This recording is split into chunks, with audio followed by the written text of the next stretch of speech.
안녕하세요. 켈리의 작은 도서관에 오신 것을 환영합니다.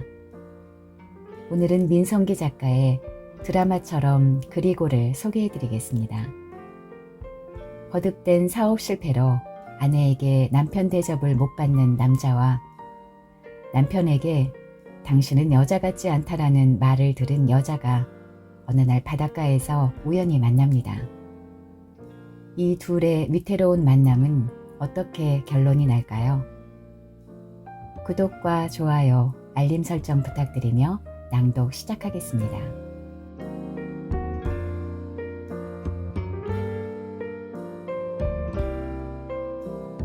식당의 손님은 남자와 여자뿐이었다.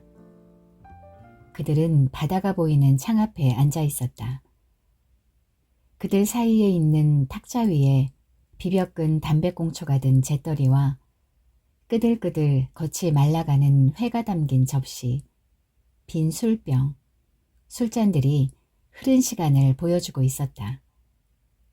그들은 진득하게 엉덩이를 의자에 눌러앉히고 있었다. 그들은 오늘 이곳에서 처음 만났다. 해는 아직 중천에 있었다. 남자가 이곳에 온 이유는 딱히 없었다. 아내는 봉투를 내밀며 말했다. 아무 생각하지 말고 어디 산이나 가서 푹 쉬고 와요.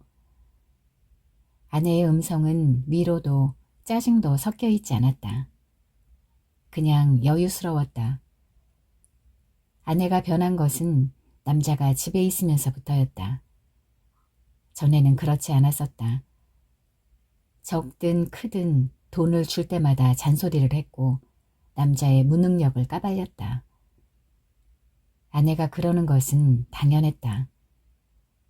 남자는 이제껏 많은 사업을 벌였음에도 불구하고 집의 살림살이에 도움이 된 적이 없었다. 그러나 남자는 아내의 잔소리에 신경 쓰지 않았다. 이유는 간단했다. 그는 망한 적이 없었다.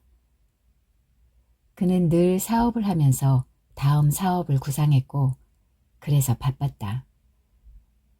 그래서 운영하던 찻집은 제주 흑돼지 삼겹살 파는 식당이 되었고 첨단 시스템을 갖춘 노래방이 되었고 오락장이 되었다. 오락장 또한 마지막 사업은 아니었다. 오락장을 시작한 지 얼마 되지 않아 남자는 아내에게 말했다. 애들이 갖다주는 동전 몇 푼 기다리자고 하루 종일 목을 걸고 앉아있자니 치사해서. 아내는 코웃음을 쳤다. 또 시작이구먼. 그러면서 동전 몇 푼이 문제가 아니라 엉덩이가 또 들썩거리는 거겠지.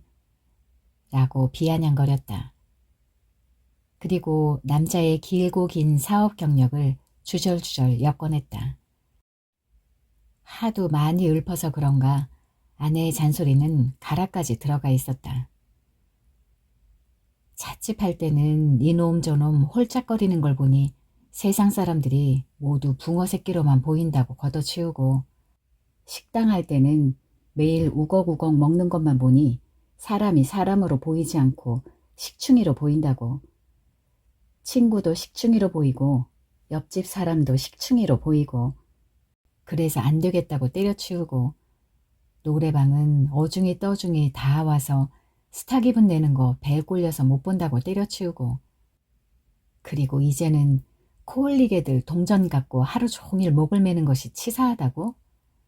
그리고는 다 핑계가 아니냐고 코웃음을 치더니 내친 김에 조급증이라는 진단과 함께 40줄에 들어선 나이를 생각하라는 처방까지 내렸다. 남자는 아내의 말을 곰곰이 새겨들었다. 그러나 새겨들은 것은 조급증이라는 진단에 대한 반성이 아니라 아내가 그렇게 생각한 동기에 대해서였다.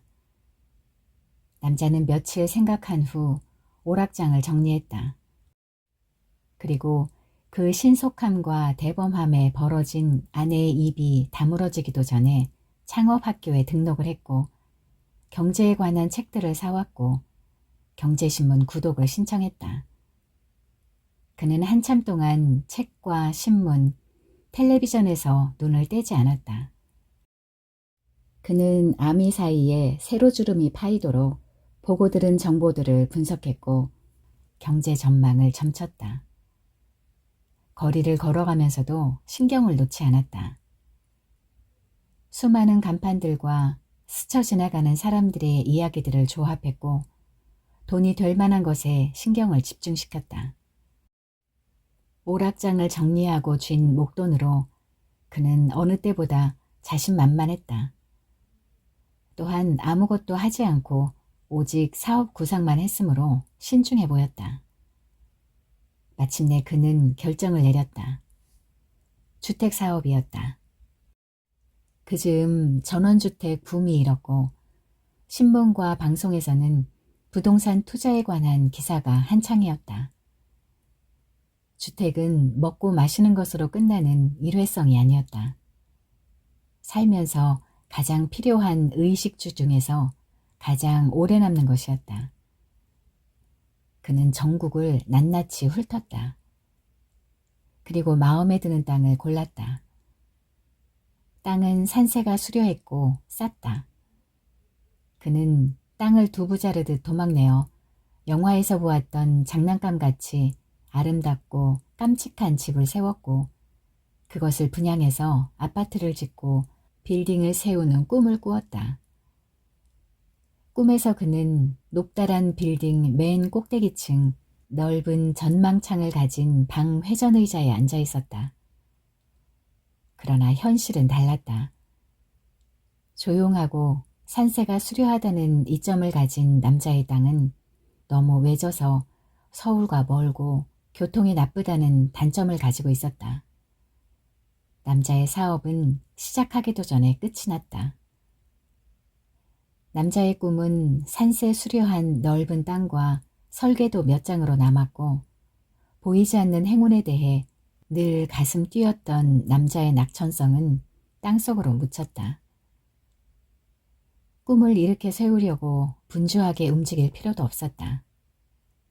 맨 밑바닥에서부터 붕괴되어 점점 내려앉는 건물처럼 그의 꿈은 조용히 내려앉았다. 아내는 아무 말도 하지 않았다. 남자가 바쁘면 바쁠수록 잔소리에 분주했던 아내의 혀가 할 일을 잊은 듯 조용했다.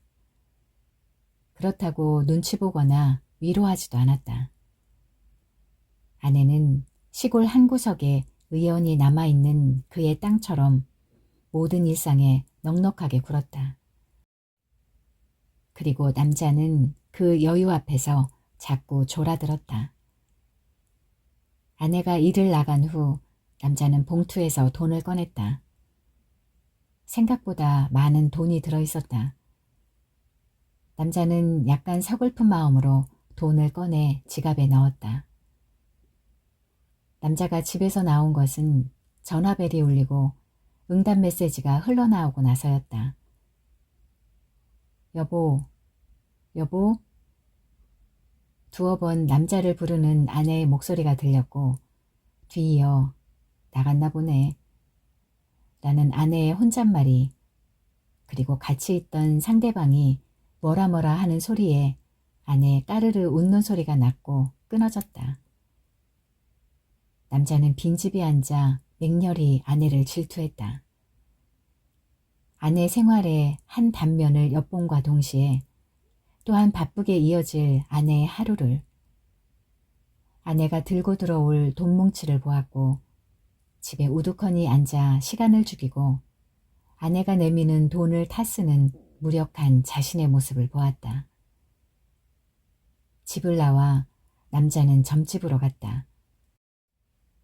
숱하게 사업을 벌이면서도 점집에 간 적이 없었던 남자가 그곳에 간 것은 아내에 대한 질투 때문이었다. 점쟁이가 그러는데 내가 나가서 돈을 벌면 갈퀴로 모은다는데 일을 시작하기 전에 아내는 점집에 다녀왔었고 남자가 코웃음을 치는 것도 상관하지 않고 신바람을 냈다. 내가 손재주가 있어서 손으로 할 수 있는 일만 하면 떼돈을 번대.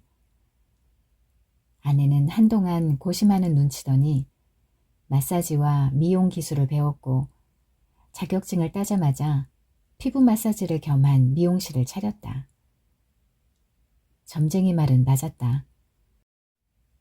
그가 주머니 돈을 다 날리는 동안 아내는 수입 맞춤 속옷까지 취급할 만큼 점점 매장을 늘렸고 아이들을 캐나다에 유학 보냈고 그의 용돈을 댔다. 점쟁이는 그의 얼굴을 보자마자 툭 말을 뱉었다. 사방팔방 꽉 막혔어. 그는 엉거주춤 점쟁이 앞에 앉았고 설레설레 가로로 고개 젓는 점쟁이 앞에서 세로 방향으로 고개를 숙였다. 지금은 움직이지 말고 엎드려 있을 때야. 점쟁이가 종지에서 한 움큼 쌀을 꺼내어 상 위로 던졌다. 상에서 굴러떨어진 쌀 한 톨이 그의 손등에 떨어졌다.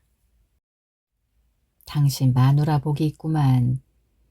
마누라 복만 나누어 가져도 괜찮은데 뭘 그렇게 소태 씹은 얼굴이야. 슬슬 놀러다니면서 때를 보라고.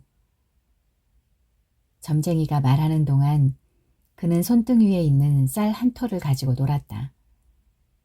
당신 복은 마누라야. 꽉 잡고만 있으라고. 절대 놓지 말고. 뒤돌아 나오는 그의 등 뒤에 대고 점쟁이가 덤으로 한마디 얹었다. 여자 문제만 일으키지 마. 점집을 나와서 그는 소화제를 먹었다. 점쟁이의 말이 명치 끝에 걸려 있었다. 그는 그날 영화를 2편 보았고 영화관 근처의 술집에서 위스키를 마셨고 흥건하게 취해 근처 여관에서 잤다. 그리고 다음 날 그는 사진기를 하나 샀고 바다로 왔다. 수많은 행선지 중에 바다를 정한 것은 천연덕스럽게 누워있는 그의 땅이 미워서였고 사진기를 산 것은 우연히 그 앞에 지나다 어렸을 적의 꿈을 기억한 그의 낙천성 때문이었다. 그는 학교 다닐 때 사진반에서 활동한 적이 있었다. 며칠 그는 사진기를 메고 바닷가에서 할 일 없이 지냈다. 바다를 보고 또 보고 철진한 바닷가에 한 발도 들이지 못한 채 그는 바닷가 근처에서 맴돌았다. 바다는 땅과 달랐다. 지루한 시간을 뭉텅뭉텅 삼켜줄 만큼 넓은 것은 같았지만 바다는 끊임없이 움직이고 있었다. 그는 필름 2통에 바다를 담았다. 굿이 열리는 곳에 간 것은 그가 묵고 있던 여관 주인의 말 때문이었다. 굿이 있다는데 가보실래요? 바다에 가는 것 말고는 할 일이 없어 여관방에 죽치고 앉은 그가 무료해 보이는지 여관 주인은 친절하게 손가락질을 해가며 그곳을 가르쳐 주었다. 여자가 굿판에 얼굴을 내민 것은 굿이 시작되고 나서였다. 죽은 이의 넋이 실린 무당이 제주에게 이제 왔소, 이제 왔소 라고 인사하는데 마치 그 말에 대답하듯 누군가 차이를 걷고 들어왔다. 굿판에 열중하고 있던 남자는 우연에 놀래 흡 눈을 크게 뜨고 들어오는 여자를 바라보았다. 여자는 선글라스를 끼고 있었다. 잠시 후 남자는 밖으로 나왔다. 남자는 바다를 바라보며 담배를 피웠다. 여자가 굿판에서 나온 것은 남자가 다 피운 담배를 모래사장에 던졌을 때였다.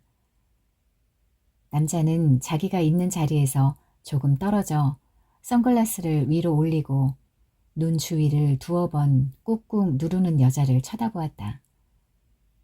여자가 다시 선글라스를 썼고 남자는 고개를 돌렸다.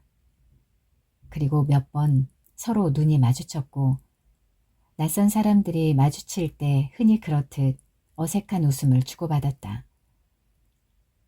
어색함을 이기지 못하고 먼저 입을 연 사람은 여자였다.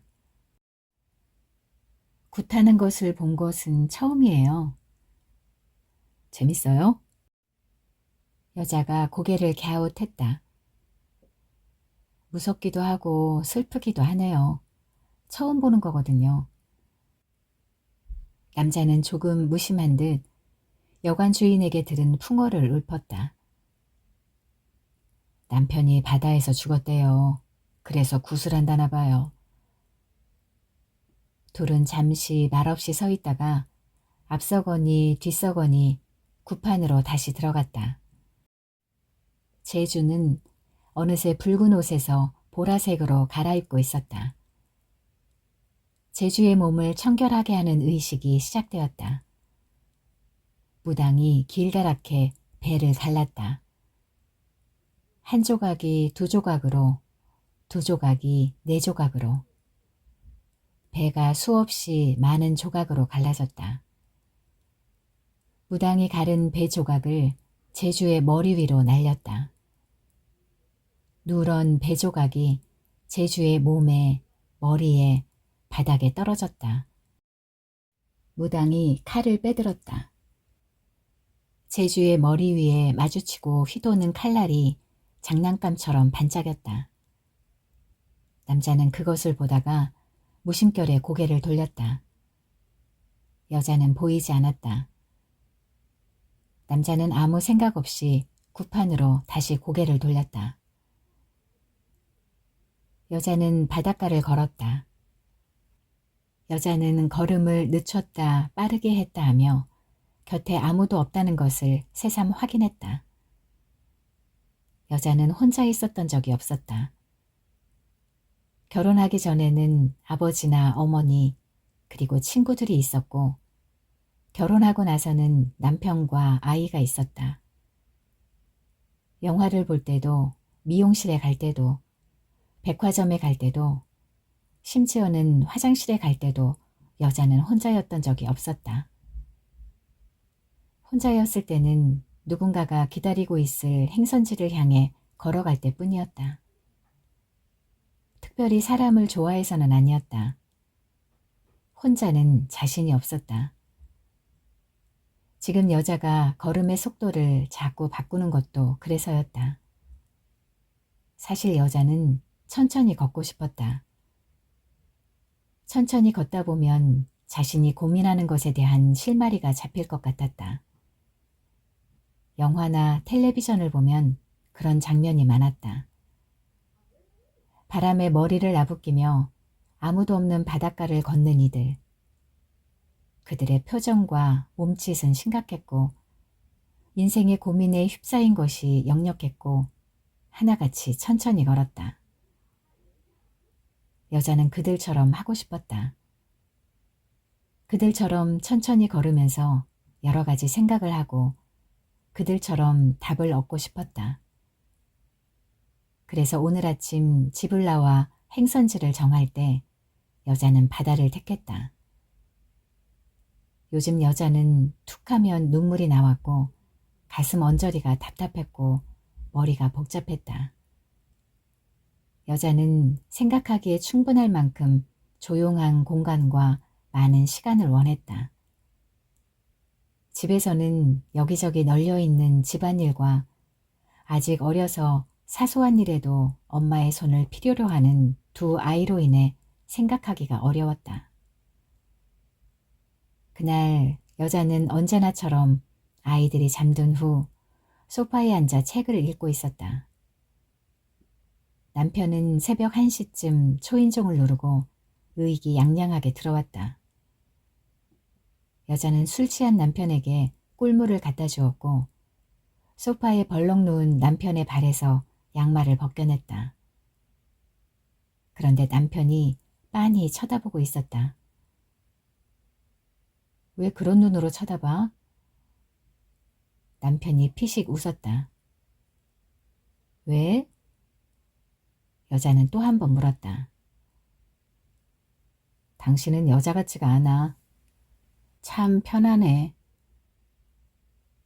여자는 얼떨떨해서 남편을 멍하니 쳐다보았다. 남편이 기지개를 폈다. 남편이 조심성 없이 크게 입을 벌려 하품을 했다. 자자, 졸리다. 여자는 아무렇지 않은 듯 물었다. 내가 여자 같지 않으면 누가 여자로 보여? 튀어나오는 발톱을 감추고 일부러 여유를 보이려 지어낸 웃음으로 입술 끝이 바르르 떨렸다. 남편이 여자의 어깨를 짚고 느릿느릿 일어나 기지개를 다시 한번 크게 폈다. 어울리지 않게 왜 그래? 그러지 마. 내 말은 칭찬이야. 나이 먹어서 너무 여자 티를 내면 그것도 우습잖아. 남편은 안방으로 들어가자마자 코를 골았다. 다음 날 아침 여자는 밤새 자지 못한 충혈된 눈으로 남편을 살폈다.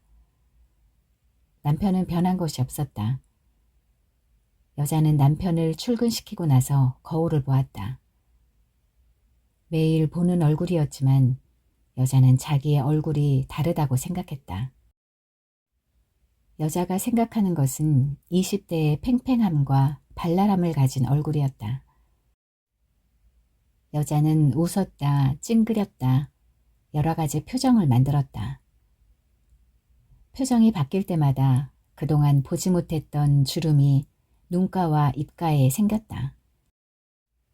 여자는 갑자기 심한 피로를 느꼈고 침대에 누웠다.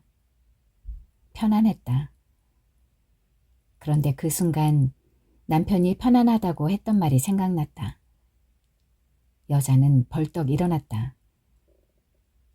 편안한 집, 편한 마누라. 남편은 집과 자신을 동일한 의미로 보고 있었다. 여자는 모욕을 받았다고 생각했다. 며칠 여자는 우울했고 남편이 눈치채도록 실제보다 더 우울하려고 애썼다. 남편은 눈치채지 못했다. 그래서 우울증은 걷잡을 수 없을 만큼 커졌다. 이틀 전 여자는 저녁을 먹다 말했다. 며칠 어디 좀 갔다 올게. 남편은 쳐다보지 않은 채 국물을 후루룩 마셨다. 어디? 장모님한테 가려고? 아니. 여자는 조기를 젓가락으로 발랐다. 그럼 어디 가는데? 남편이 발라놓은 조기를 집었다. 그냥 어디든 가고 싶어서. 남편이 웃었다. 우리 마누라가 바람이 났나. 그러더니 순순히 가고 싶으면 가야지 라고 말했다. 어젯밤 꾸려놓은 가방을 보고도 남편은 희죽 웃었다. 진짜 가려고? 여자는 얼굴을 굳혔다. 그럼 농담인 줄 알았어? 그동안 아이들 잘 보고 있어. 여자는 두 아이들의 학교 시간과 학원 가고 오는 시간을 적은 종이 쪽지를 내밀었다. 며칠 있다 올게. 참 목요일은 도시락 싸는 날이니까 잊지 말고. 남편은 제대로 듣지 않은 채 종이 쪽지를 내밀며 아이들을 당부하는 여자에게 말했다. 괜히 그래 보는 거 다 알아. 오늘 아침 여자는 학교에 가기 전 아이들을 불러 말했다. 엄마가 며칠 여행 갔다 올 테니까 아빠 말씀 잘 듣고 있어. 여자는 아이들이 이상하게 생각할까봐 명랑하게 굴었다. 아빠가 며칠 휴가 준다고 갔다 오래. 그러니까 너희들도 엄마 편하게 갔다 올게 잘 하고 있어. 아빠가 보내준다는 말에 아이들은 안심하는 눈치였다. 오히려 잘 갔다 오라며 의젓하게 굴었다. 여자는 출발하기 전에 남편에게 전화했다. 나 지금 나가. 남편은 처음 듣는 말처럼 어리둥절해했다. 어디 가는데? 여자는 남편이 자신의 말을 무관심하게 들은 것에 대해 화가 났다. 갔다 오랬잖아. 여자의 날카로운 목소리에 비해 남편의 목소리는 뚝뚝했다. 지금 바쁘니까 이따 얘기해. 퇴근하자마자 들어갈게. 남편은 먼저 전화를 끊었다. 여자는 끊긴 전화기를 집어던지고 집에서 나왔다.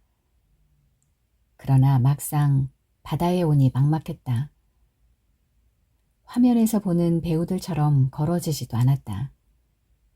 걷다 보면 누군가 뒤따라오는 것 같아 저절로 걸음이 늦추어지고 늦추면 불안해서 그런지 걸음이 저절로 빨라졌다. 남들이 쓰면 멋들어져 보이던 선글라스도 콧등을 무겁게만 했다. 그러다 보니 아무 생각도 나지 않았고 애써 끌어낸 생각도 끊겼다. 다리가 아팠고 괜히 집을 떠났나 싶었고 아이들이 걱정됐고 남편의 화난 얼굴이 눈앞에서 어른거렸다. 철진한 바닷가에는 사람들이 별로 없었다. 연인 사이로 보이는 젊은 남녀들과 그곳에 사는 몇 사람들만이 있었다. 바로 앞에서 낚시꾼이 획 낚싯줄을 낚아채었다. 여자는 걸음을 멈추었다. 아주 작은 은빛 고기가 낚시바늘에 매달려 있었다. 새끼손가락 크기 정도인 물고기는 속 창자가 훤히 드러나 보일 만큼 투명했다. 몇 번 파르르거리던 물고기가 움직임을 멈추었다. 낚시꾼은 능숙하게 낚싯줄 끝에 달린 고기를 떼내 망 속에 집어넣었다. 낚시꾼이 여자를 흘낏거리더니 퉁명스럽게 말했다. 낚시하는데 방해하지 말고 가던 길 가슈. 여자는 얼른 자리에서 비켜 해변을 거슬러 올랐다. 여자는 실룩거리며 낚시꾼에게 욕을 했다. 하여튼 남자라는 것은 내가 없다고 지가 고래를 낚겠어. 고작 고까지 거 잡겠다고. 여자는 기웃기웃 식당 안을 살폈다. 배가 고파서가 아니라 다리를 쉬게 하고 싶었다. 여자는 차마 들어가지 못하고 다른 식당으로 자리를 옮겼고 또 기웃거렸다. 남자를 만난 것은 5번째 식당 앞에서였다. 남자가 기웃거리는 여자에게 말을 건넸다. 또 만났네요. 남자가 여자를 본 것은 조금 전이었다. 남자는 여자가 왜 식당 앞에서 머뭇거리는지 금세 이유를 알아챘다. 찻집을 할 때, 식당을 할 때, 노래방을 할 때 그런 여자들을 본 적이 있었다. 늘 가족과 함께 있다가 혼자 나온 것이 어색해 어쩔 줄 모르는 여자들. 남자는 아무 말 없이 문을 밀었고 먼저 들어가라고 손짓했다. 여자는 아주 잠깐 망설이다가 안으로 들어갔다. 식당 안으로 들어올 때 그들은 서로 낯설어 보였다. 자리에 앉을 때도 머뭇머뭇 서로가 눈치를 보았고 술과 안주를 시킬 때도 메뉴판이 2번 남자와 여자의 손을 오갔다. 단지 낯설어서는 아니었다. 둘은 낯선 만남에 다소 흥분이 되어 있었다. 남자는 배가 고프지 않았다. 남자는 밥맛이 없다고 슬며시 메뉴판을 밀었고 여자도 그렇게 말했다. 남자가 술이나 한잔 하겠다고 말을 흘리자 여자는 손에 들고 있던 메뉴판을 남자에게 밀었다. 남자는 여자가 참 순하다고 생각했다. 아내는 남자에게 묻기도 전에 늘 먼저 자기가 원하는 것을 시켰다. 남자는 훑어보다가 여자 때문에 순한 소주를 시켰고 안주는 그쪽에서 고르라고 메뉴판을 다시 여자에게 주었다. 여자는 남자를 보면서 예의가 바르다고 생각했다. 남편은 시키기 전에 의견을 물은 적이 없었다. 여자는 잠깐 생각하다가 회가 어때요? 라고 물었다. 남편은 회를 좋아했다. 회와 소주를 먹고 마시며 남자와 여자는 조금 전보다 자리에 익숙해졌다. 적어도 손과 입이 할 일을 찾았기 때문이었다. 남자가 술을 2잔 마시는 동안 여자는 젓가락으로 회를 뒤적였다. 술 잘 먹는 남편 덕에 소주 2잔쯤은 쉽게 마실 수 있었지만 넙죽 받아먹기가 어려웠다. 결혼 후 남편 아닌 남자와 있는 것은 처음이었다. 여자는 남편에게 미안했다. 여자가 술잔을 입에 댄 것은 남자가 술을 전혀 못하시나 봐요? 라고 물었을 때였다. 여자는 미안함을 느끼는 자신에 대해서가 아니라 남편에 대한 반감으로 홀짝 술을 마셨다. 반감으로 마시는 소주는 씁쓸했다. 여자는 술을 마시고 살짝 이맛살을 찌푸렸다. 남자가 웃었다. 술을 잘 못하나 봐요. 여자는 남자의 말에 대답하지 않았다. 여자 속에는 깜찍스러운 본능이 들어앉아 있었다. 여자는 지금 남편이 아니라 남자 앞에 앉아 있었다. 여자는 앞에 앉은 남자가 자기를 막 볼까 또는 너무 순진하게 볼까 겁났다. 여자는 제풀에 얼굴을 붉혔다. 잠시 후 여자가 물었다. 사진작가세요? 남자는 여자의 말에 당황해 옆 의자 위에 놓은 사진기를 만졌다. 남자 또한 이 자리가 어색하기는 마찬가지였다. 여자는 여자로 만난 사람도 아니었고 아내도 아니었고 더욱이 남자는 바람둥이가 아니었다. 그러나 남자는 남자였다. 남자는 여자 앞에서 바보같이 굴고 싶지 않았다. 사진작가라고 말하기는 그렇고 아직 찍기를 즐겨하는 수준이죠. 여자는 긍정도 부정도 아닌 남자의 대답을 겸손으로 생각했다. 그럼 아까 구판에 있었던 것도 사진 때문인가 봐요? 라고 말했고 애매하게 웃는 남자를 사진작가라고 단정지었다. 그렇게 생각하자 같이 앉아있는 것도 부담이 덜했다. 그것은 허영기 때문이었다. 여자는 아무 할 일 없는 건달과 같이 있는 것보다 사진작가가 훨씬 낫다고 생각했다. 의미 없는 만남이라도 남편보다 못한 남자와 같이 있기는 싫었다. 사진작가가 된 남자도 조금 전보다 훨씬 자리가 편했다. 거짓말을 한 것도 아니고 여자가 혼자 그렇게 생각한 것을 애써 고쳐줄 필요는 없었다. 게다가 사진작가로 보여진 것이 싫지 않았다. 사진을 배울 때 잠깐이나마 남자는 사진작가가 되기를 원했었다. 남자는 여유 있는 목소리로 여자에게 물었다. 그런데 혼자 여행을 왔나 봐요? 여자는 그렇다고 대답했다. 그러면서 선생님은 사진 찍으시니까 여행을 많이 다니시겠네요? 라고 물었다. 남자는 제법 아는 체하며 이야기했다. 땅을 보러 다니느라 시골 구석구석을 헤매고 다녔기 때문에 제법 아는 곳이 많았다. 게다가 사람을 상대로 하는 장사를 했던 경력으로 말주변도 상당했다.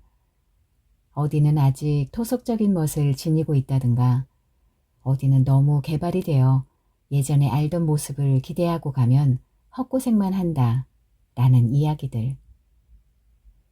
여자는 귀를 기울였고 그래서 남자의 이야기는 자꾸 부풀려졌다. 잘 곳을 찾지 못해 차 안에서 밤새운 처량한 기억에 부엉이의 울음소리와 밤의 어둠을 멋스럽게 덧입혔고 시골의 누추함을 문명의 때가 묻지 않은 순수함으로 바꿨다. 아내와는 이런 이야기를 한 적이 없었다. 아내는 말 도중에 옆으로 새는 것을 놓치지 않았다.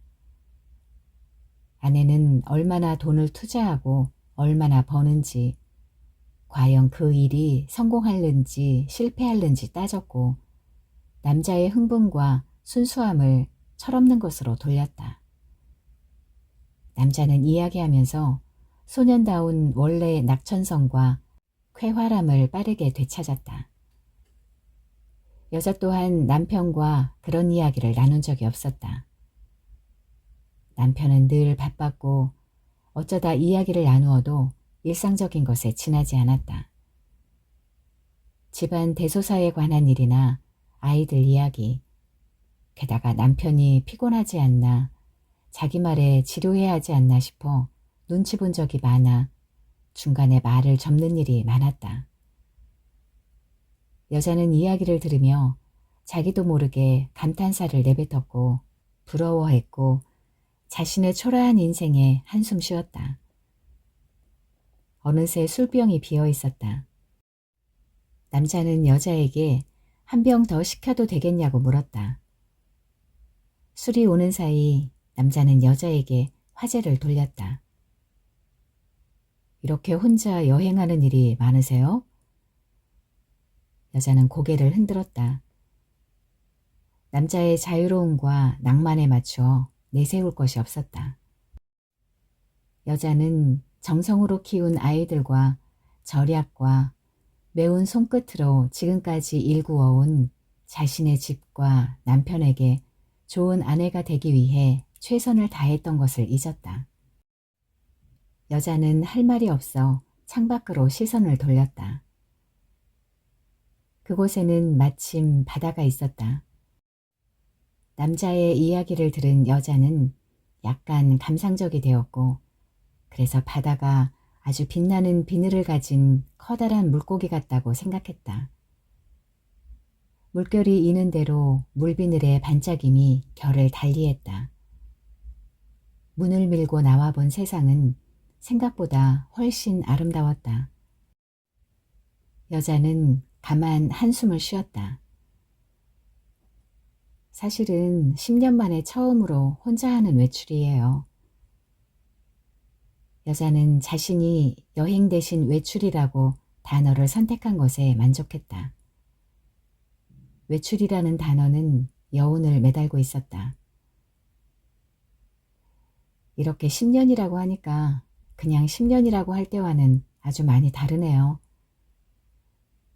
삶에서 따로이 떼어낸 10년은 실제보다 무척 길었다. 남자는 자기도 모르게 자신의 10년을 생각했다. 찻집에서, 식당에서, 오락장에서 보낸 10년의 시간. 땅 이외에 남아있는 것이 없었다. 저와는 아주 다른 10년을 보내셨겠지요? 저는 그냥 그렇게 10년을 보냈어요. 그리고 처음으로 외출을 했어요. 남자는 여자의 말에 아무 말도 하지 않았다. 그리고 느릿느릿 분위기가 바뀌었고 어린아이처럼 떠들던 둘은 침울해졌다. 잠시 후 남자는 겨우 입을 뗐다. 정말 귀한 외출이네요. 남자는 말을 끊었다가 다시 이었다. 세상을 살다 보면 별거 아니지만 당사자에게는 아주 크게 느껴지는 것이 있죠. 더욱이 10년 만에 처음 외출을 했다는데 예산일은 아니죠. 사는 게 다 그저 그렇기는 해요. 살다 보면 할 일이 있어도 없어도 자기가 누군가 생각할 겨를이 없어요. 그냥 사는 거죠. 그러다 보면 영영 자기 자신을 돌아볼 기회를 잃게 되는 거고요. 그러나 몇몇 사람들은 그래도 자기에 대한 것을 놓지 않고 늘 기회를 엿보죠.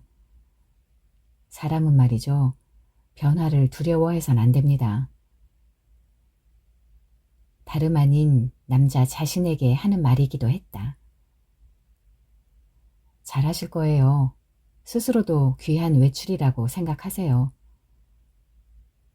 여자는 남자가 고마웠고 그런 자신이 부끄러워 얼굴을 붉혔다. 여자가 말하고 싶었던 것도 10년 만에 하는 외출에 대해서였지 10년의 행적이 아니었다. 여자는 남자의 말에 긴장을 풀었다. 여자는 선글라스를 벗었다. 생각지 않은 격려를 받은 여자의 얼굴이 발그스르해졌다. 남자는 약간 취기를 느꼈다. 여자의 눈이 깊어 보였다. 늙으면 시골에서 살고 싶어요. 아침마다 안개가 피어오르고 저녁에는 밥 짓는 연기가 굴뚝으로 나오는 시골. 그런 곳에서 텃밭을 일구면서 땀을 흘리고 황혼을 보면서 살고 싶어요. 도시는... 남자는 말하다 말고 고개를 저었다. 시끄럽고 바쁘고 하루가 어떻게 흐르는지 도무지 알 수가 없어요.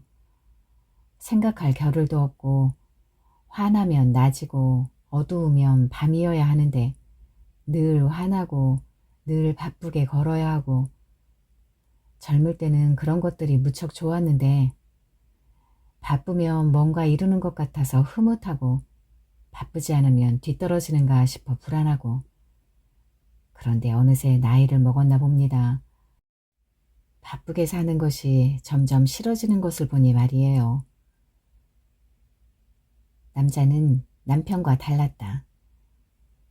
남편은 바쁘게 사는 것이 당연하고 그렇게 사는 것이 곧 인생이라는 단순한 논리를 갖고 있었다. 그러나 남자는 인생을 깊이 또한 길게 생각하고 있었다. 시골에 땅을 사놓은 것이 있어요.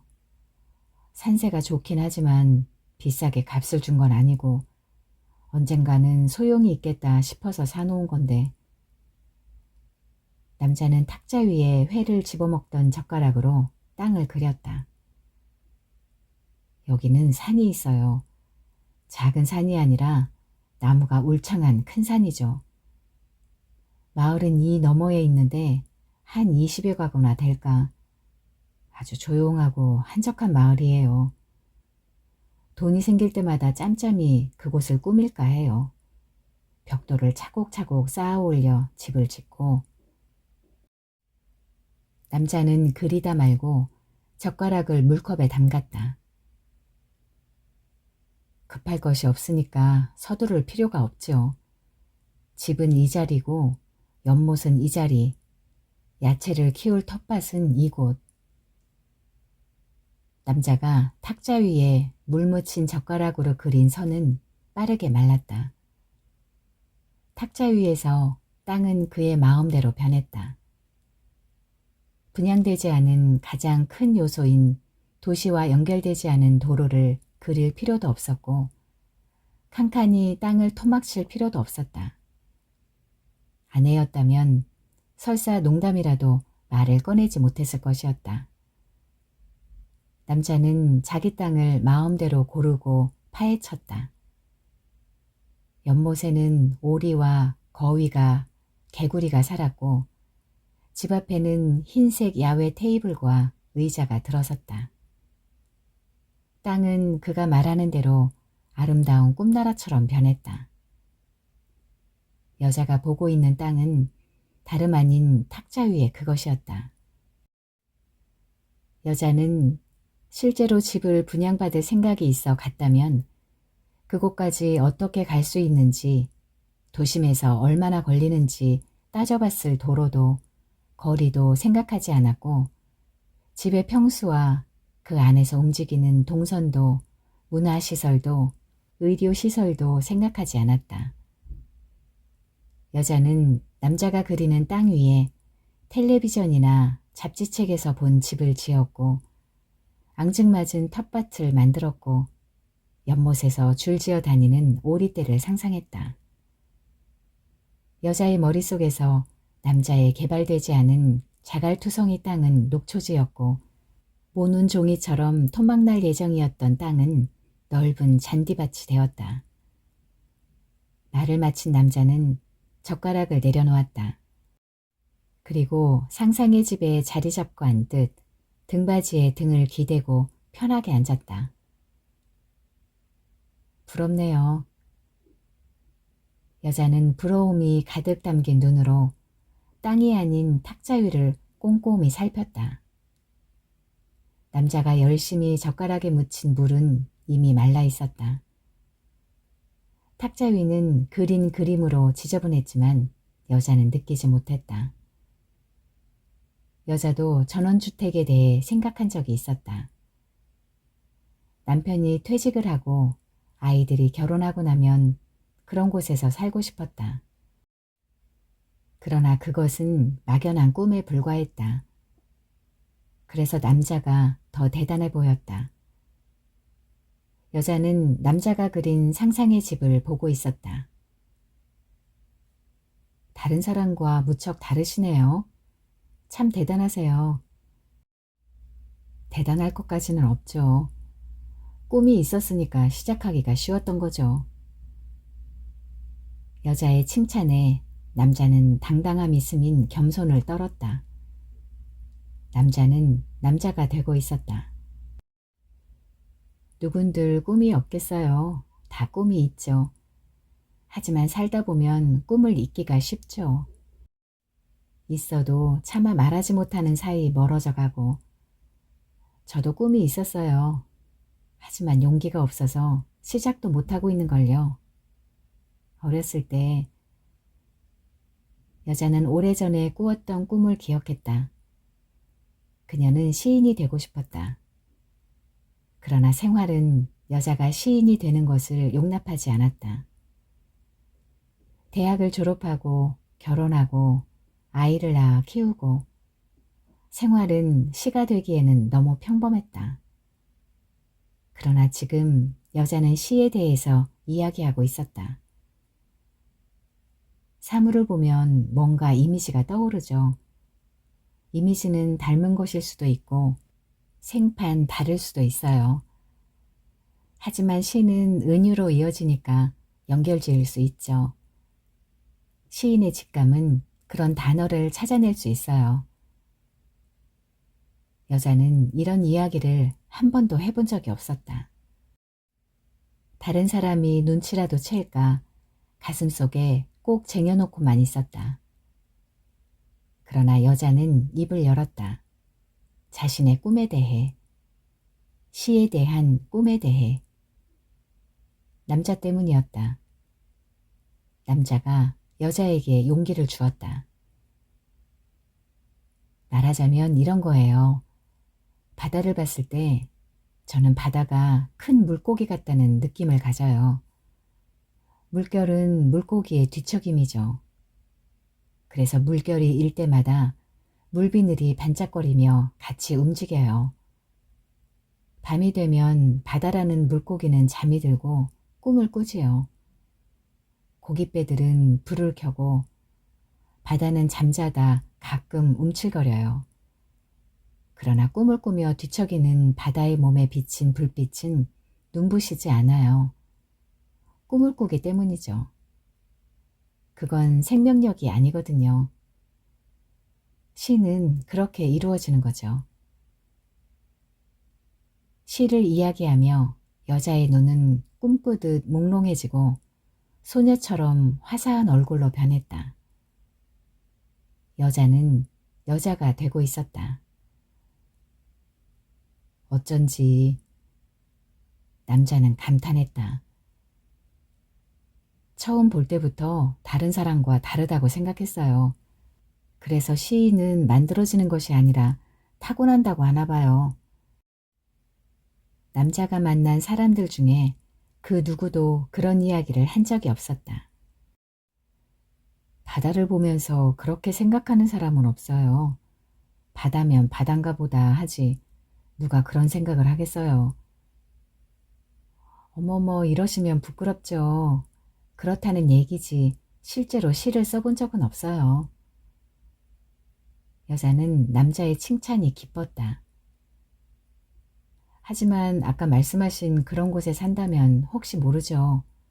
시인이 아니라도 시상이 떠오를 만큼 아름다운 곳 같은데. 그럼 오세요. 좁아 문제겠어요? 펑하니 넓은데 좁더라도 시인이라면 대환영입니다. 남자가 호기 있게 말했다. 그곳에 산다면 남자는 아내 대신 여자를 그 자리에 넣었다. 여자는 자신을 있는 그대로 이해했고 무엇보다 여자다웠다. 소녀처럼 눈이 맑았고 꿈도 있었다. 여자도 마찬가지였다.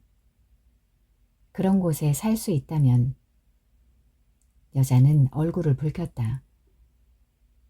여자가 생각하는 사람은 남편이 아니라 남자였다. 남자와는 일상의 사소한 대화가 아니라 꿈에 대해서, 여행에 대해서, 시에 대해서 서로 이야기할 수 있었다. 남자는 얘기를 들으며 피곤한 기색도 지겨워하는 기색도 보이지 않았다. 얼굴을 붉히는 여자를 보며 남자는 아내를 생각했다. 아내는 이 세상 모든 것을 돈으로 계산했고 다른 것은 감정적인 사치로 돌렸다. 남자는 억척스러운 아내 덕분에 하고 싶은 일을 다 하면서 산 10년을 잊었고 여자를 진작에 만나지 못한 불운에 불행해했다. 남자와 여자는 서로 상대방을 대단한 사람으로 만들어 놓으면서 자신들 또한 대단하고 특별한 사람들로 만들었다. 그들이 있는 자리는 식당이 아니라 시골 한 구석 한적하게 누워있는 남자의 땅이었고 남 듣기에 우스스러울 만큼 유치한 둘의 이야기는 아직까지 쓰여지지 않은 여자의 시였다. 시간은 빠르게 지나갔다. 중천에 있던 해는 이미 바다를 향해 내려앉고 있었다. 아름다운 감정에 젖은 그들은 지나간 시간들의 자취로 지저분한 탁자에 더 이상 있고 싶지 않았다. 그들이 일어난 자리에는 말라 윤기 잃은 물고기의 살점이 담긴 접시가, 아무렇게나 집어던진 젓가락이, 그리고 립스틱 자국이 남은 술잔과 담뱃재로 지저분한 잿더리가 남아있었다. 둘은 바닷가로 걸어갔다. 알맞게 마신 술로 그들은 가끔 흔들렸고 부딪혔다. 바다 위로 모여든 회색 구름 속으로 해가 들어가고 있었다. 해가 물감을 풀어놓은 듯 번졌다. 회색 구름이 선연한 붉은색으로 변했고 하늘도 바다도 붉게 변했다. 둘은 바닷가에 서서 게으르게 죽어가는 해를 바라보았다. 여자의 이마가 콧날이, 뺨이 노을빛으로 물들었고 남자의 얼굴도 붉으스레 노을색이 되었다. 단지 노을 때문이 아니었다. 둘 사이에 배어든 은근함과 감미로움에 빛가리기도 했다. 남자는 노을에 물든 여자의 얼굴을 보면서 언젠가 본 듯한 착각에 빠졌다. 남자는 아까 구판에서 여자가 들어오던 순간을 생각했다. 무당에 이제서 왔소 라는 말과 함께 들어온 여자. 남자의 머릿속에서 아무 생각 없이 보았던 구판은 운명적인 그림으로 바뀌었다. 남자는 여자와의 만남을 심상치 않은 운명으로 받아들였다. 여자 또한 장중한 주위 풍광을 둘러보며 생각에 잠겼다. 여자는 매일같이 일어나는 일모를 운명적인 것으로 보았다. 갑자기 매일 의지했던 남편이 일상의 생활이 하찮게 느껴졌다. 그것은 여자를 여자로 봐주는 남자 때문이었지만 여자는 그렇게 생각하지 않았다. 여자는 자신이 생의 가장 중요한 지점에 있다고 생각했다. 바다는 빠르게 어두워졌다. 잠깐 여기 서 있어요. 남자가 어깨에서 내린 사진기의 덮개를 풀며 뒤로 물러났다. 남자는 운명적인 순간을 영원히 담아놓고 싶었다. 여자는 남자가 뭘 하려는지 깨달았다. 여자는 수줍어하며 남자를 향해 섰다. 약간 고개를 들어봐요. 눈은 저쪽 바다를 바라보고. 남자는 사진작가처럼 여자에게 말했고 여자는 남자의 말에 따라 모델처럼 포즈를 잡았다. 됐어요. 잠깐만 그대로 있어요. 남자는 앵글을 이리저리 돌리며 렌즈에 비친 여자에게 초점을 맞췄다. 여자를 되찾은 여자는 자신있게 사진기를 향해 웃었다. 사진을 찍고 나서 남자가 걸어오는 동안 여자는 허리를 굽히고 바닷가에 있는 조개 껍데기를 주었다. 여자는 추억을 간직하고 싶었다. 파도가 밀려왔다. 그 바람에 주운 조개 껍데기를 들고 물러나던 여자의 몸이 균형을 잃었다. 바람 때문에 이마 위로 늘어진 머리카락을 걷어 올리던 남자는 재빠르게 여자의 어깨를 잡았다. 대담한 태도로 도움을 준 남자는 더욱 남자답게 변했고 도움을 받은 여자는 더욱 여자가 되었다. 그래서 머뭇머뭇 남자는 여자의 어깨에 팔을 둘렀고 여자는 어깨를 두른 남자의 손을 그대로 두었다. 여자는 다소곳이 남자의 걸음에 맞춰 걸었다. 둘은 바다 끝까지 걸어갔고 다시 되돌아 걸었다. 남자는 어제처럼 쓸데없이 바다를 찍지 않았고 여자는 조금 전처럼 불안해하며 걷지 않았다. 걷기 시작한 곳까지 왔을 때 남자는 건너편 카페를 가리키며 커피를 마시자고 했다. 여자가 시계를 본 것은 습관상 한 일에 불과했다. 그 시간쯤 여자는 늘 저녁을 준비했다. 그러나 여자에게 지금 집은 너무 멀었고 남자는 가까웠다. 여자는 시계 찬 손을 얼른 내리고 습관에 매인 자신을 탓했다. 카페에서 남자는 커피 대신 맥주를 시켰다. 둘에게 필요한 것은 실상 용기였다. 둘은 조금 급하게 술병을 비웠다. 둘은 계속 이야기했다. 시에 대해 말하고 인생에 대해서 말했다. 실제로 치열하게 인생을 살지 않았기 때문에 그들의 이야기는 넓은 바다처럼 해변가의 모래알처럼 무궁무진했고 변하는 저녁 하늘처럼 변화무쌍했다. 하고 싶은 걸 하고 사는 게 인생이죠. 이야기는 아까보다 훨씬 수월했다.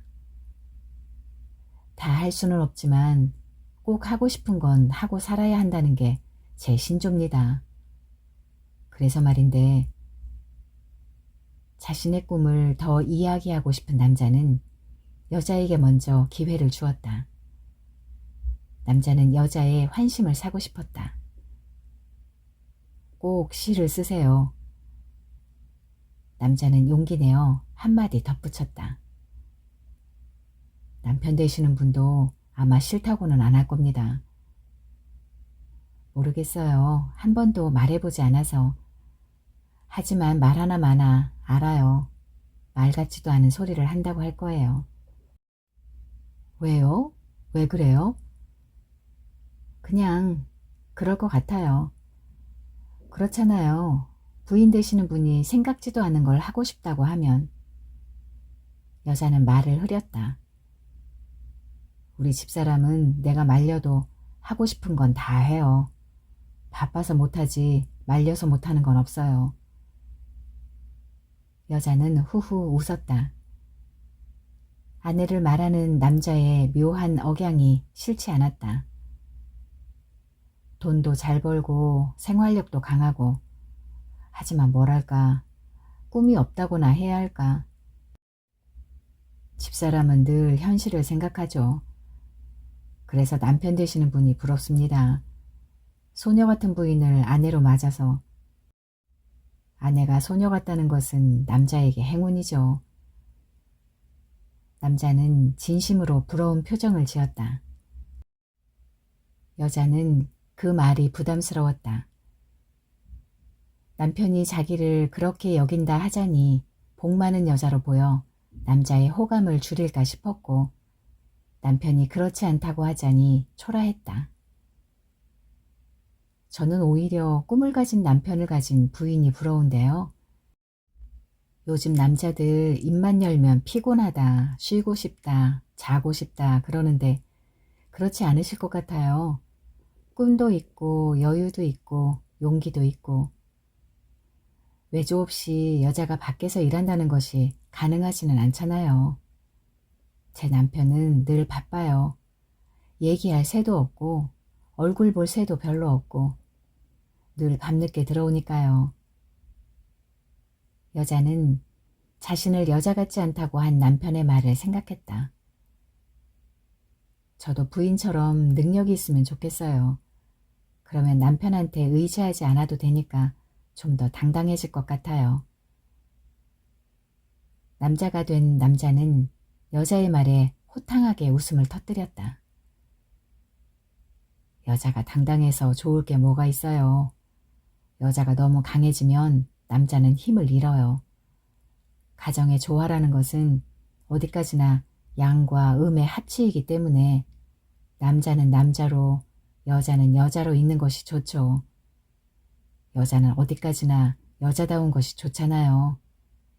다소곳하게 남자 말을 따르고 설사 불만이 있어도 편하지 않게 슬쩍 뒤에서 이야기하고 늘 한 걸음 뒤에, 그것이 여자가 할 도리 아니겠어요?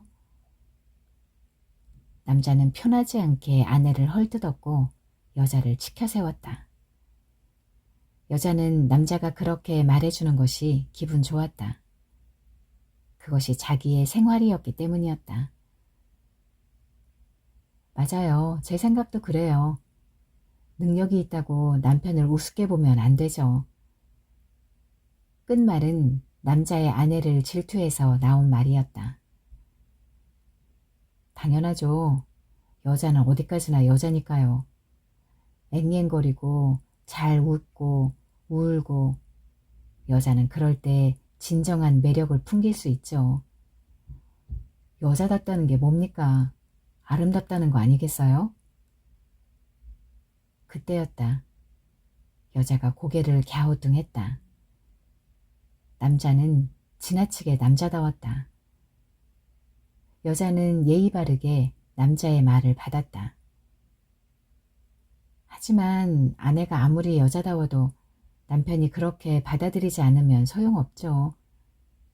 제 생각에는 우선 남자가 남자다워야 할 것 같아요.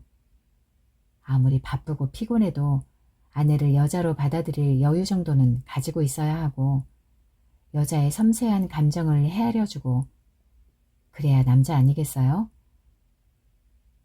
남자는 여자의 말에 허허 웃었다. 남자는 여자를 지나치게 여자로 보고 있었다. 그래서 여자의 반박에 할 말을 잃었다. 처음 만나 소년과 소녀처럼 얼굴 붉히던 남자와 여자는 짧은 시간에 점점 나이를 먹어 아집스러운 노인이 되어갔다. 둘은 어느 순간 그들의 이야기가 꿈에서 현실로 방향을 튼 것을 알았다. 썰렁한 기운이 둘 사이에 파고들었다. 둘은 날카로운 서로의 개성이 마모되고 그것을 자연스럽게 받아들일 만한 일상의 시간을 가지고 있지 않았다. 그래서 어떻게 이야기를 풀어야 할지 모르고 어정쩡하게 앉아 있었다.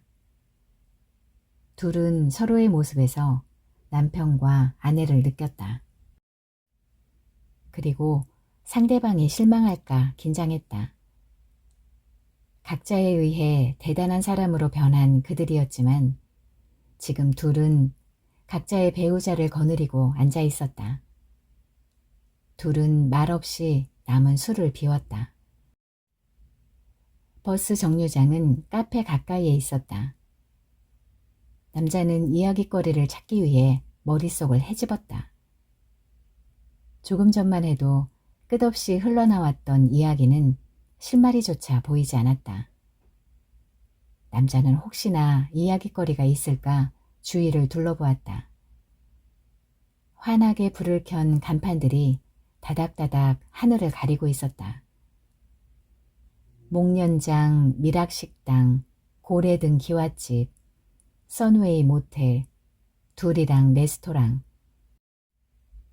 남자는 여관 간판이 보일 때마다 초조해서 고개를 돌렸다. 여자도 바로 앞에 보이는 정류장을 못 본 척 아주 천천히 걸었다. 처음 시작한 곳에서 멀리 와 있었지만 그들 둘 다 아직 미련이 남아 있었다. 아직 버스가 남아 있을지 모르겠네요. 여자가 정류장을 건너다 보며 시계 찬 손목을 들었다. 글쎄요, 시간이 늦었는데. 남자도 여자가 보는 곳을 넘겨다 보았다. 남자와 여자는 서로 쳐다보며 어색하게 웃었다. 옷깃 한번 스치는 것도 인연이라는데 남자는 인연을 잊고 싶어 안간힘을 썼다. 남자는 여자와 같이 있고 싶었다. 남자는 자신의 진심을 전달하고 싶어 심각하게 표정을 굳혔다. 여자가 기다리는 것은 우회적인 말이 아니었다. 여자는 부드러운 가운데에서도 강한 남자를 원했다. 여자는 남자의 굳은 표정과 말을 이만 헤어지자는 인사로 들었다. 여자는 먼저 인사해야 한다고 생각해 얼른 손을 내밀었다. 여자는 여자로서의 자존심을 가지고 있었다. 고마웠어요. 덕분에 좋은 여행이 되었어요. 남자는 여자가 여행이라고 말을 바꾼 것을 들었다. 남자는 아쉬워하며 여자의 손을 잡았다. 그리고 아량 있는 남자로 보이고 싶어 손을 잡은 채 말했다. 꼭 시를 쓰세요. 여자가 대답했다. 좋은 사진 많이 찍으세요. 그리고 둘은 사진작가가 된, 시인이 된 자신에게 쑥스러워하며 손을 놓았다. 여자는 차에 타기 전 바다가 있는 쪽을 바라보았다. 처음 왔을 때 두려웠던 것과 달리 가슴 한쪽이 텅 빈 듯 쓸쓸하고 서운했다. 그러나 정류장에서 멀어지면서 여자는 무사히 차에 타게 된 것에 가슴을 쓸어내렸고 남자와 더 있고 싶었던 것은 취기 때문이었을 거라고 스스로에게 변명했다. 여자는 달려가는 차에서 새침한 표정을 지었다. 남편 때문이기도 했고 남자 때문이기도 했다. 여자는 유혹을 이겨내고 돌아가는 남편이 아닌 남자에게 여자로 보여진 남자의 사진기 속에 남아 추억이 된 자신에게 만족했다.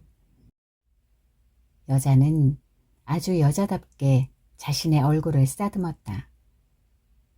여자의 얼굴에는 여자가 되살아 있었다. 남자는 소주를 한 병 샀다.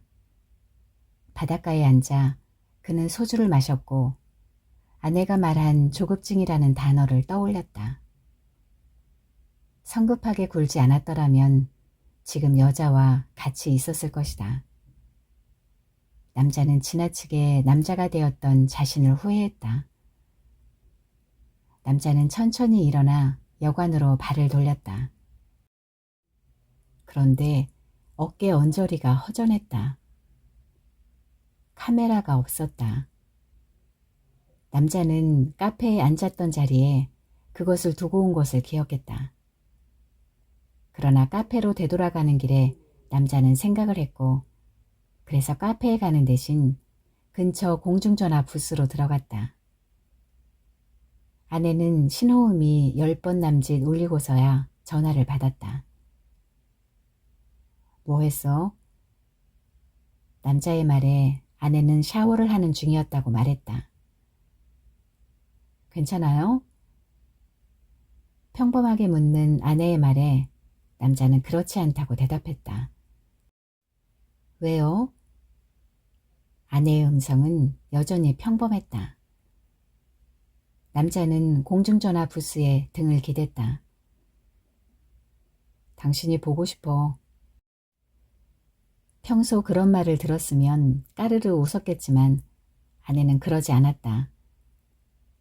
밉든 곱든 남편이었다. 며칠 집을 비우는 동안 아내는 남편이 걱정되었다. 왜 그래요? 묻는 아내에게 남자는 다시 말했다. 정말이야. 당신 보고 싶어서 괜찮지 않아.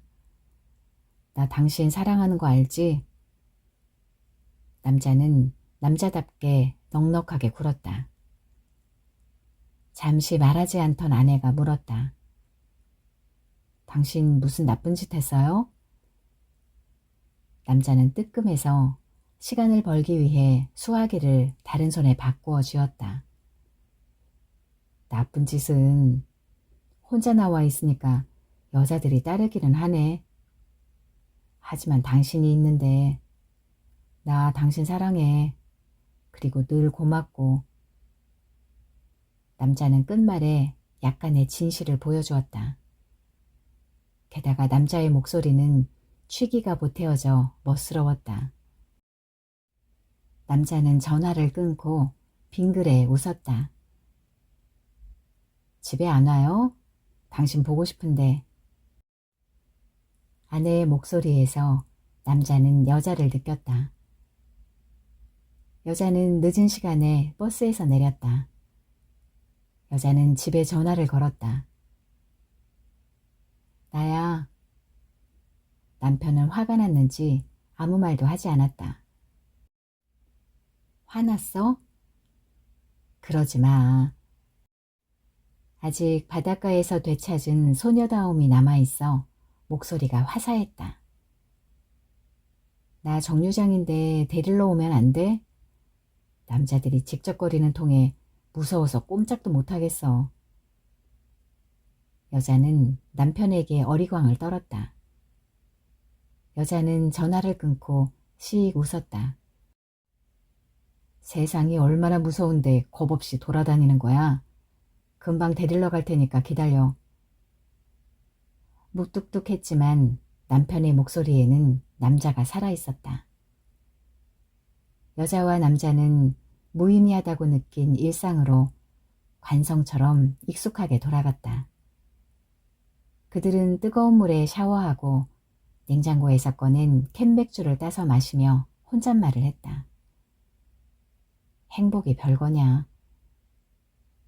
그들은 불과 몇 시간 전에 느꼈던 상대방에 대한 매력과 조바심을 잊었다.